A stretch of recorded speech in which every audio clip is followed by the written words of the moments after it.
নমস্কার, আমি পঙ্কজ বিশ্বাস এবং আপনারা দেখছেন পলিটিক্যাল ডেইলি। রাজ্যের মান সম্মান খেয়ে নিয়েছে তৃণমূল কংগ্রেস। তৃণমূল কংগ্রেসের এক একটা পদক্ষেপ এখন এমন জায়গায় চলে যাচ্ছে তাতে রাজ্যের মান সম্মান আর কিছুতেই থাকছে না।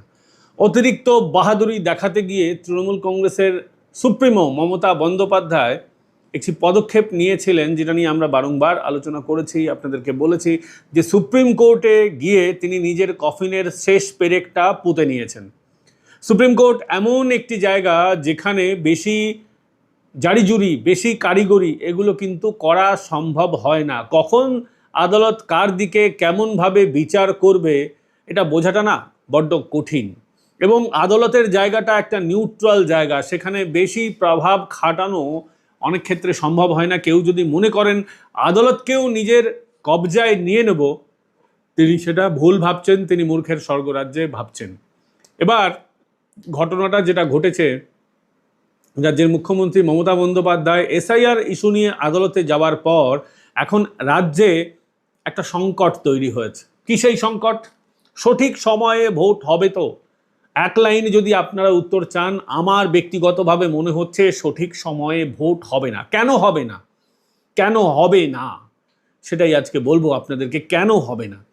হবে না একটাই কারণে, এখনো 60 লক্ষ মানুষের ভাগ্য ঝুলে আছে আদালতের হাতে। তারা ভোটার কি ভোটার নন এটা বিচার করা হবে ডকুমেন্টস দেখে। এবার 60 লক্ষ মানুষের যদি প্রত্যেক দিন হিসেব যদি করা যায়, পশ্চিমবঙ্গের সমস্ত বিচারককেও যদি ময়দানে নামিয়ে দেওয়া হয়, তারপর যদি বাইরের রাজ্য থেকেও বিচারক আনা হয়, বিচারকদের তো নিজের মামলাগুলো লড়তে হবে, নিজের মামলাগুলো তো তারা দেখবেন, তারপরে যে সময়টা বেঁচে থাকবে সেখানে কাজ করবেন। আমি ধরে নিলাম এই কয়টা দিন তারা কোনো মামলা গ্রহণ করবেন না, তারপরেও যদি প্রত্যেক দিন 200-250টা করে যদি তারা ডকুমেন্ট ভেরিফিকেশন করেন, যেটা একেবারে নিয়ার টু ইম্পসিবল। এক একজন 200-250টা করে দেখবেন, ভেরিফাই করবেন, এটা কার্যত নিয়ার টু ইম্পসিবল। তাও যদি হয় তাহলেও 1 মাসের আগে বিচার করা সম্ভব নয় যে এরা ভোটার কি ভোটার নন। এই যে সুপার চেকিং হবে, এবং সুপার চেকিং করবেন কে? বিচারপতিরা। ফলে একদিকে যেমন সময়টা পিছিয়ে যাচ্ছে, আরেকটা বড় সংকট এখানে তৈরি হয়েছে আজকে। আপনারা জানেন আজ থেকেই বিচারপতিরা তাদের কাজ শুরু করে দিয়েছেন, বিচারকরা তাদের কাজ শুরু করে দিয়েছেন। এবং যেদিন শুরু করেছেন সেদিন দেখা যাচ্ছে কলকাতা নগর দায়রা আদালত, আসানসোল দুর্গাপুর আদালত, চুঁচুড়া এবং বহরমপুর আদালত, এই আদালতের আবার এক একটা ভাগ আছে, আমি পুরো ভাগের বিষয়ে যাচ্ছি না। নগর দায়রা আদালত, দেওয়ানি আদালত, ফৌজদারি আদালত, এটসেট্রা এটসেট্রা, আমি এইগুলোতে যাচ্ছি না। এই সমস্ত আদালতে বোমাতঙ্ক সৃষ্টি হয়েছে। কোথাও উড়ো ইমেল এসেছে, কোথাও উড়ো ফোন এসেছে, এবং কি বলা হচ্ছে? বলা হচ্ছে যে আদালতে বোমা আছে। তারপর সারা রাজ্য জুড়ে স্নিফার ডগ দিয়ে, কোথাও বম্ব স্কোয়াড ডেকে, বেশিরভাগ জায়গায় পুলিশকেও মোতায়েন করা হয়েছে। এই সমস্তটা করতে গিয়ে আদালতের তো সময় যা নষ্ট হয়েছে হয়েছে, কাজ বন্ধ হয়েছে, যা হয়েছে হয়েছে। কিন্তু একটা খুব বাজে দৃষ্টান্ত যেটা সৃষ্টি হয়েছে সেটা হচ্ছে, যেটা আইন আদালতের সঙ্গে যারা জড়িত আছেন তারা মনে করছেন, একটা বড় অংশ বিজেপি নেতৃত্বের সঙ্গেও আমার কথা হয়েছে, বিরোধী অনেক রাজনৈতিক দলের নেতা নেত্রীদের সঙ্গে কথা হয়েছে, তারা বলছেন এর পিছনে কোনো একটা অসৎ উদ্দেশ্য থাকলেও থাকতে পারে। দুটি অসৎ উদ্দেশ্য থাকতে পারে। এক হচ্ছে এই সময়টাকে ডিলে করে দাও, এই প্রক্রিয়াটাকে দীর্ঘায়িত করে দাও যাতে সঠিক সময়ে বিচারপতিরা কাজ না করতে পারেন। এবং দ্বিতীয় সম্ভাবনা, যেটা সবচেয়ে বড় সম্ভাবনা তৈরি হয়েছে বা মানুষের মনে এই সন্দেহ তৈরি হয়েছে, সেটা হচ্ছে যে যেহেতু এই বিচারকরা এসআইআর প্রক্রিয়ার সঙ্গে যুক্ত হয়েছেন, তাদেরকে ভয় দেখিয়ে দাও যে শাসক দলের কথা না শুনলে, আমরা যেমনভাবে চাইছি তেমনটা যদি না করো, তাহলে তোমাদের উপরেও চাপ আমরা তৈরি করব, তোমাদের সুরক্ষা নিয়েও প্রশ্ন উঠবে। এবং বিচারকরা তো তাদের সুরক্ষা নিয়ে প্রশ্ন তুলেছেন। বিচারকরা নির্বাচন কমিশনের কাছে অনেকেই, যা খবর সেটা হচ্ছে, দরবার করেছেন যে তাদেরকে নিরাপত্তা দেওয়া হোক। বিচারকরা এমনি নিরাপত্তা পান, কেউ 1 জন কেউ 2 জন পুলিশ পান, কিন্তু এই পুলিশ দিয়ে তাদের এই ঘটনা বা এই এসআইআর এর সঙ্গে যুক্ত হওয়ার পর তাদের নিরাপত্তা একটা দুটো তিনটে চারটে পুলিশ দিলে হবে না, তাদেরকে সেন্ট্রাল সিকিউরিটি ফোর্স দিতে হবে। না হলে এই পুলিশের কনস্টেবল দিয়ে তাদের নিরাপত্তা সুনিশ্চিত করা যাবে না। কারণ একটা বড় মব, এসআইআর এর ক্ষেত্রে আমরা বিভিন্ন জায়গায় দেখেছি যে একটা বড় মব, বেশিরভাগ ক্ষেত্রে চিহ্নিত শাসক দলের মব, এরা ঘিরে ধরছে। বিচারকদের কাউকে এখনো ঘিরে ধরেনি, কিন্তু মুরুগান সাহেবকে ঘিরে ধরেছিল, অনেক ক্ষেত্রে বিএলওদেরকে ঘিরে ধরেছে, বহু জায়গায় এই ইয়ারোদের ঘিরে ধরেছে, তাণ্ডব হয়েছে, সেই তাণ্ডব লীলা আপনারা দেখেছেন। ফলে বিচারকদের মাথায়ও রয়েছে আমরা এটার সঙ্গে যুক্ত হয়েছি, আমরা যে রাজ্যে বাস করি সেখানে এদের বোধ বুদ্ধি অতটা নেই যে কাকে কতটা কার উপরে চাপ তৈরি করতে হয়। এখন তৃণমূল কংগ্রেসের একটা অংশ মরিয়া হয়ে গেছে এই এসআইআর প্রক্রিয়া ভণ্ডুল করে দেওয়ার জন্য, এবং এসআইআর ওদের মতো করে করতে হবে সেই দাবিতে। স্বাভাবিকভাবে পশ্চিমবঙ্গ এমন একটা বাজে দৃষ্টান্ত শুরু করেছে যেখানে বিচারকরাও সুরক্ষিত নন, এটা খুব বাজে দৃষ্টান্ত তৈরি হয়েছে। এবং বাইরের রাজ্য থেকে বিচারকদের আনা হচ্ছে, এরকম ভাবনা চিন্তা চলছে। উড়িষ্যা থেকে আনতে হবে, প্রতিবেশী ঝাড়খণ্ড থেকে আনতে হবে। যুক্তিটা কি? অবিভক্ত বঙ্গের এরা অংশীদার আর কি। একটা সময় উড়িষ্যা, বিহার এবং পশ্চিমবঙ্গ এবং বাংলাদেশের অংশ, আসামের অংশ, এটা তো অবিভক্ত বাংলার অংশ ছিল। এখানকার অনেক কালচারাল সিমিলারিটিস আছে, সাংস্কৃতিক সমানতা আছে, খাওয়া দাওয়ায় সমানতা আছে, আবহাওয়ায় সমানতা আছে। পাশাপাশি রাজ্য হওয়ায় একে অপরের কালচার, একে অপরের মেন্টালিটিটা অনেকে বোঝেন। ফলে এই সমস্ত রাজ্য থেকেও বিচারকদের আনতে হবে। উদ্দেশ্যটা কি? দ্রুত এসআইআর প্রক্রিয়া সম্পন্ন করা।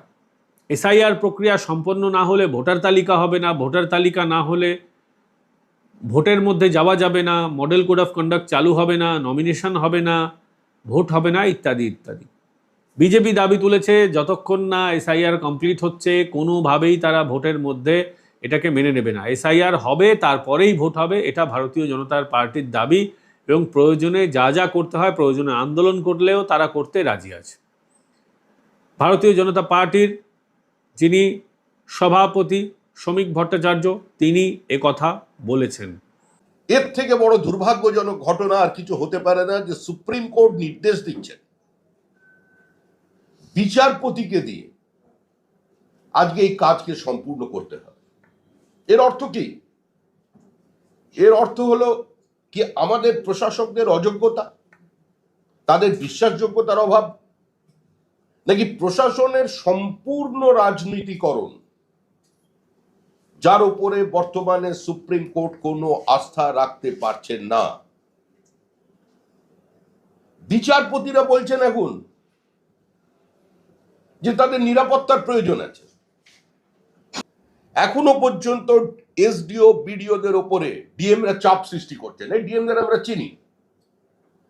কেউ যদি মনে করেন যে শুধুমাত্র নেতাদের দিকে আঙুল তুলে কিছু নেতার দুর্নীতির দিকে দেখিয়ে এখন তারা সমস্ত পাপ মুক্ত হয়ে আবার যে যার রিটায়ারমেন্টের পরে বাড়ি ফিরে যাবে নির্বিঘ্নে, তাদের ভবিষ্যতের যাত্রাপথটা 60 বছরের পরেও খুব একটা মসৃণ হবে না, এটা আগামী দিনে নতুন সরকার করে দেখিয়ে দেবে। যে আমলা যার সঙ্গেই যোগাযোগ রাখুন না কেন, কেন্দ্রীয় সরকারের যে পিএসইউ আছে তার চেয়ারম্যান যদি মনে করেন যে এই রাজ্যের কোনো সেক্রেটারির সঙ্গে সম্পর্ক রাখবেন, আর তিনিও বিভিন্ন ধরনের তৃণমূলী কাজে যুক্ত হয়ে যাবেন, তাহলে তাকেও একই অবস্থার সম্মুখীন হতে হবে। এটা লুঠের রাজ্য নয়। আমাদের অবস্থান অত্যন্ত স্পষ্ট। 80 দিনই লাগুক আর 180 দিনই লাগুক, সেটা নির্বাচন কমিশনের দায়িত্ব। নির্বাচন কমিশনের দায়িত্ব হচ্ছে ত্রুটি মুক্ত, ভেজাল মুক্ত ভোটার লিস্ট পশ্চিমবঙ্গবাসীকে উপহার দেওয়া। ভারতবর্ষের অন্যান্য প্রান্তে যদি নির্বিঘ্নে এসআইআর সম্পূর্ণ হতে পারে, পশ্চিমবঙ্গে কেন হচ্ছে না? কেন মানুষকে অযথা হয়রানি স্বীকার করাতে হচ্ছে? বিজেপির বিএলএ টুবের নামে ফর্ম 7 ফিল আপ করা হচ্ছে, তার স্বাক্ষর নকল করে বা তার নামে সমাজের প্রতিষ্ঠিত ব্যক্তি, অত্যন্ত বেশি বয়সের মানুষজনের, তাদের বিরুদ্ধে কমপ্লেন জমা দিয়ে দেওয়া হচ্ছে এবং তাদের আজকে শুনানিতে যেতে হচ্ছে, হয়রানির শিকার হচ্ছে তারা। আপনারা শুনলেন শ্রমিক ভট্টাচার্যের কথা। এবং যেই সময় এত কিছু আলাপ আলোচনা হচ্ছে, রাজনীতির কথা হচ্ছে, তখন একটা আরও বড় ঘটনা ঘটে গেছে। যে দুজন জঙ্গি ধরা পড়েছে পশ্চিমবঙ্গ থেকে, এবং বলা ভালো সরাসরি কলকাতার সংলগ্ন রাজারহাট নিউ টাউন থেকে, ফলে এই যে একটা স্লিপার সেলের নেটওয়ার্ক, এটা একেবারে কলকাতার মধ্যে ঢুকে গেছে। এরা কলকাতা থেকে কাজ করছে, শুধু কলকাতায় নয়, দক্ষিণ ভারতের তামিলনাড়ু, বিরোধী শাসিত রাজ্য, সেখানেও এরা পৌঁছে গেছে।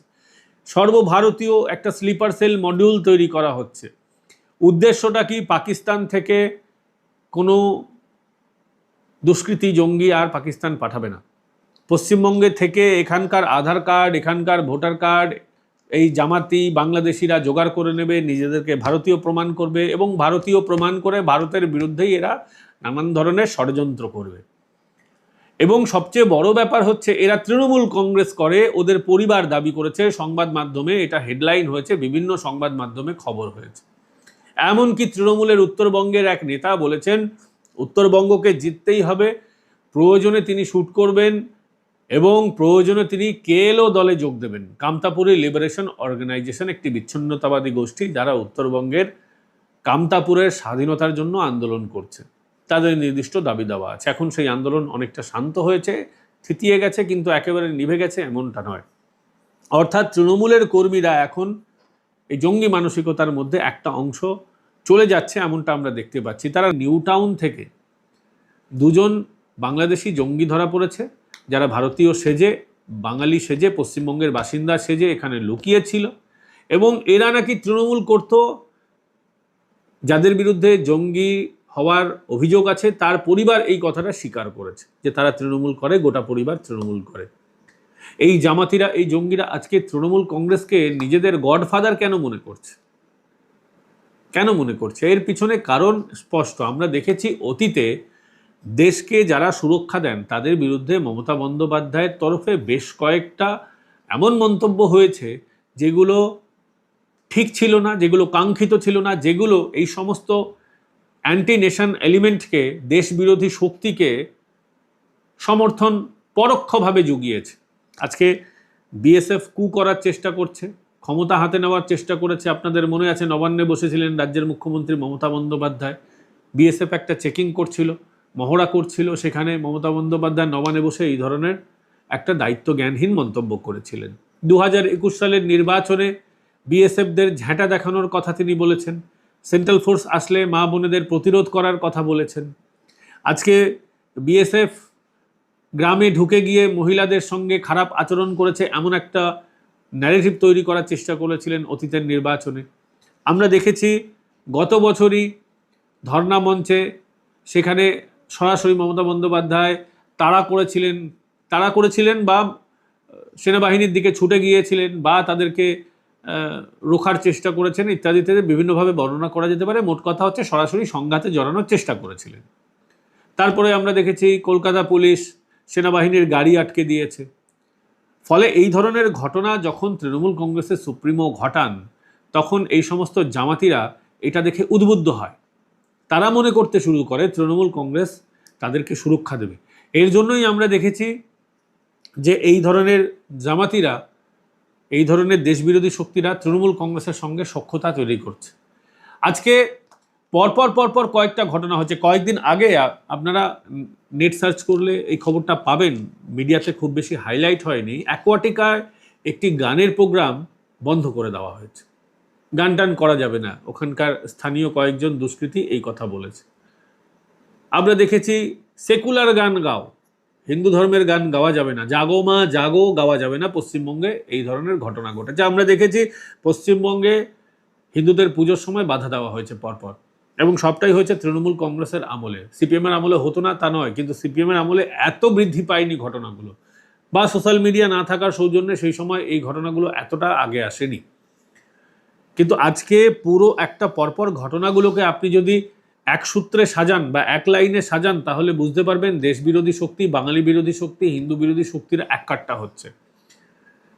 এবং শাসক দল একেবারে এই বিষয়ে দেখেও দেখছে না, কর্ণপাত করছে না, ব্যবস্থা নিচ্ছে না। এটা দেশের পক্ষে, পশ্চিমবঙ্গের সংস্কৃতির পক্ষে একটা ভয়ানক ঘটনা ঘটছে এবং সেটা দেখেও শাসক দল চুপ করে থাকছে। আজকে তৃণমূল কংগ্রেসের কর্মী জঙ্গি কার্যকলাপের সঙ্গে যুক্ত তৃণমূল কংগ্রেস জানতো না? যদি না জানে তাহলে তো এটা তাদের ব্যর্থতা। রাজ্যের পুলিশ মন্ত্রী হচ্ছেন মুখ্যমন্ত্রী, সিআইডি তার হাতে, পুলিশ তার হাতে, পুলিশ এটা জানতে পারলো না। দিল্লি থেকে পুলিশ এসে গ্রেপ্তার করে নিয়ে চলে গেল, আর পশ্চিমবঙ্গের পুলিশ নাকে সর্ষের তেল দিয়ে ঘুমোচ্ছিল। দুদিন আগে অবধি যিনি পশ্চিমবঙ্গ পুলিশের ডিজি ছিলেন, ডিজিপি রাজীব কুমার, বলা হয় তিনি খুব ভালো অফিসার, তিনি এই নেটওয়ার্কগুলো ভাঙতে সক্ষম। আমরাও সেটা মনে করি, তিনি অনেক সক্ষম, অনেক কিছু তার বিরুদ্ধে অভাব অভিযোগ আছে, সারদা কাণ্ডের ফাইল সরানো থেকে অনেক কিছু তার বিরুদ্ধে অভিযোগ আছে।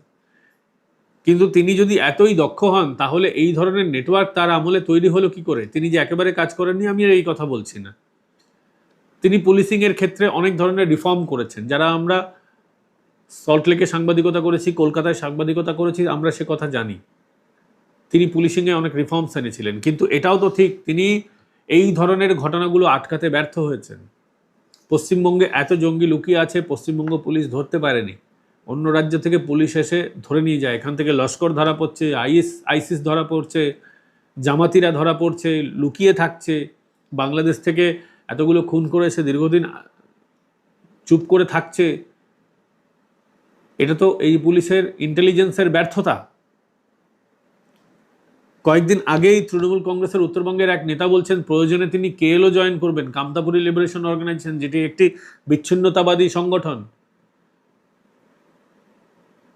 এই ধরনের মানসিকতা যখন তৈরি হয়, তখন শাসক দল যদি চুপ করে থাকে তাদের ব্যর্থতা নয়।